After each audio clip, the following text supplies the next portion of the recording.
YouTube. So on this beautiful Tuesday, I wanted to get on here and give you guys all a tip, a closing tip that has helped me over the years, and it's going to help you. And that is when you get to the closing questions and you ask the client which one of the three options they want to go with, and the client gives you an objection. It doesn't matter what the objection is. From let me think about it, it's too expensive, got to talk it over with my kids. Regardless of what it is, I want you to suggest the lowest of the three and close them there. And how would that sound? If I get to the close and I ask Mr. Jones, now Mr. Jones, which one of these three options do you want to go ahead and leave behind? Option 1 for $15,000, option 2 for $10,000, or option 5 for $5,000. And don't say nothing, just let them respond.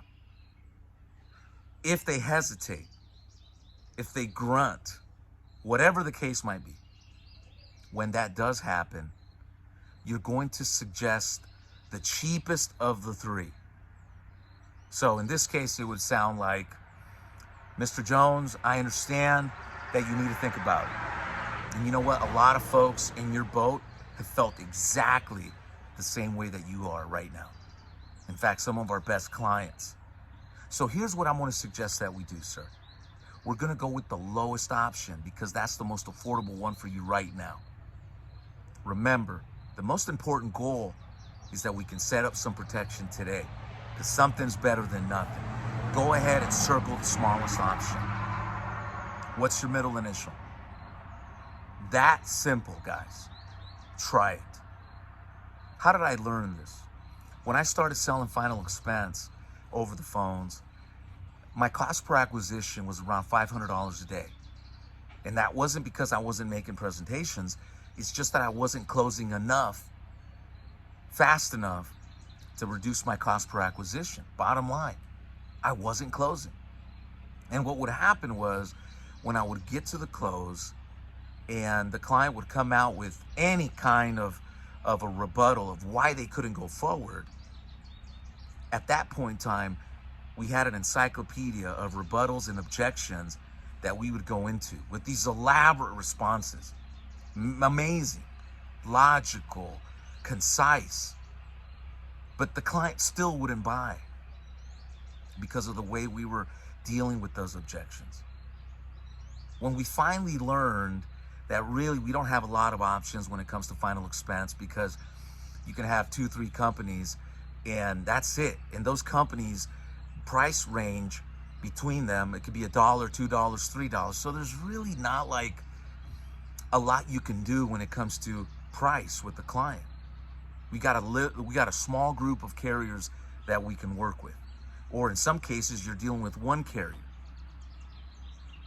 So by you going into that logical thinking or logical back and forth with the client, it only complicates their decision making.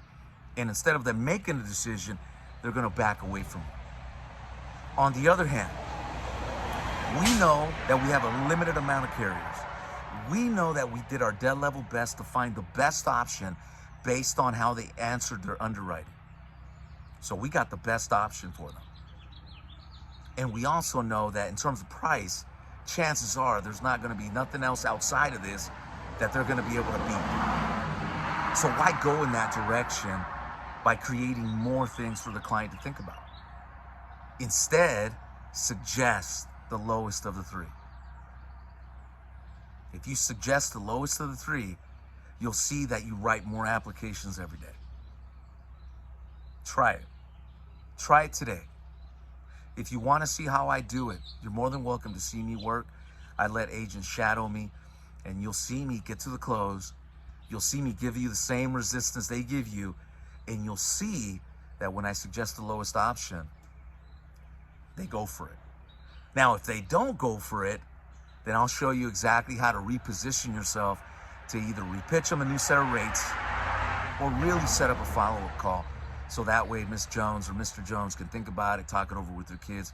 Because some people, regardless of the price, they really got to think about it. So again, on this Tuesday, when you're sitting there with your client or you have them on the phone and you're getting to the close, Drum up everything you got, because the number one instinct is to want to come back and come out with your logical rebuttals.